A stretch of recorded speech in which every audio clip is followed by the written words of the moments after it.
विशाळगडमध्ये जे काही घडलं, जे काही पाहायला मिळालं आणि त्यानंतर जे काही वाद दोन्ही बाजूने निर्माण झाले, जे काही आरोप करण्यात आले, काय म्हणाले?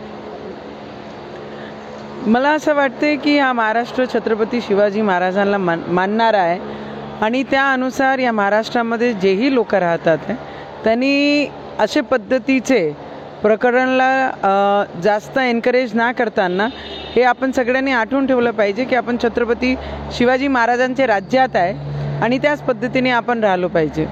भाजप प्रवक्त्यांची जी नवी यादी निघाली आहे त्याच्यावरती सुषमा अंधारेंनी टीका केली आहे. त्या म्हणाल्या की भाजपचे प्रवक्ते समाजाला विघटित करण्याचा प्रयत्न करत राहतात.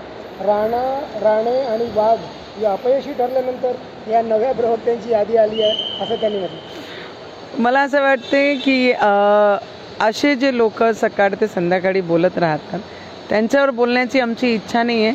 भारतीय जनता पार्टी हा सर्व लोकांना महाराष्ट्र आणि पूर्ण देशामध्ये सगळे लोकांना घेऊन चालण्याचं काम करते आणि त्याच पद्धतीचं जेही प्रवक्ता आहे आमचे भारतीय जनता पार्टीचे ते योग्य प्रवक्ता जनतेच्या हितामध्ये काम करणारे लोक आहे आणि सगळे लोकांना घेऊन चालणारे प्रवक्ता आहे.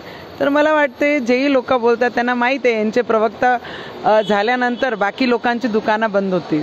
पण त्यांचं असं म्हणणं आहे की भाजपचे प्रवक्ते समाजाला विघटित करण्याचा प्रयत्न करतात आणि सामाजिक स्वास्थ्य बिघडवणार. त्यांनी त्यांचे जुने व्हिडिओ हे सगळे पाहून घ्या आणि मला वाटते की त्यांच्यावर बोलायची माझा काही कारण नाही आहे आणि आमचे प्रवक्ते भारतीय जनता पार्टीचे त्यांना उत्तर देण्यासाठी सक्षम आहेत.